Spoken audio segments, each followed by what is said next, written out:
was talking one day to one of these. When I was young and green, he said, I remember going to London. Do you know the place? The station's called King's Cross. King's Cross? Snorted the engine. London's Euston. Everybody knows that. Rubbish, said Duck. London's Paddington. I know. I worked there. They argued till they went to sleep.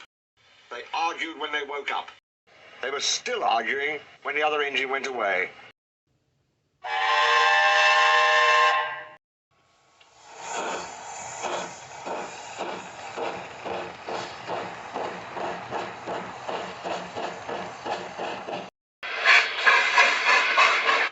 Stupid thing, said Gordon crossly.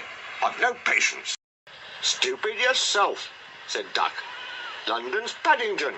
Paddington, do you hear? Stop arguing, James broke in. You make me tired. You're both agreed about something anyway. What's that? London's not Euston, laughed James. Now shut up. Gordon rolled away, still grumbling. I'm sure it's King's Cross. I'll go and prove it. But that was easier said than done. London lay beyond the big station at the other end of the line. Gordon had to stop there. Another engine then took his train. If I didn't stop, he thought, I could go to London. One day he ran right through the station. Another time he tried to start before the fireman could uncouple the coaches. He tried all sorts of tricks, but it was no good. His driver checked him every time. Oh dear, he thought sadly, I'll never get there. One day, he pulled the express to the station as usual. His fireman uncoupled the coaches, and he ran onto his siding to wait till it was time to go home. The coaches waited and waited at the platform, but their engine didn't come. A porter ran across and spoke to Gordon's driver. The inspector's on the platform. He wants to see you. The driver climbed down from the cab and walked over to the station. He came back in a few minutes looking excited. Hello, said the fireman. What's happened? The engine for the express turned over when it was coming out the yard. Nothing else can come in or out. They want us to take the train to London. I said we would if the Fat Controller agreed. They telephoned and he said we could do it. Who's that? Fine, said the fireman. We'll show them what the Fat Controller's engines can do. Come on, said Gordon, let's go. He rolled quickly over the crossing and backed onto the train. It was only a few minutes before the guard blew his whistle, but Gordon thought it was ages. Come on, come on, he puffed to the coaches. Come on, come on, come on, come on, come on, come on, come on. We're going to town, sang the coaches. Slowly at first, then faster and faster. We're going to town, we're going to town, we're going to town, we're going to town.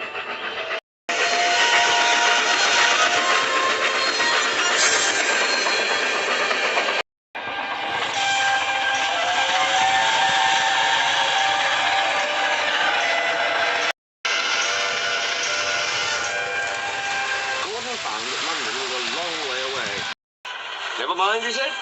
I like a good long run to stretch my wheels. But all the same, he was glad when London came in sight.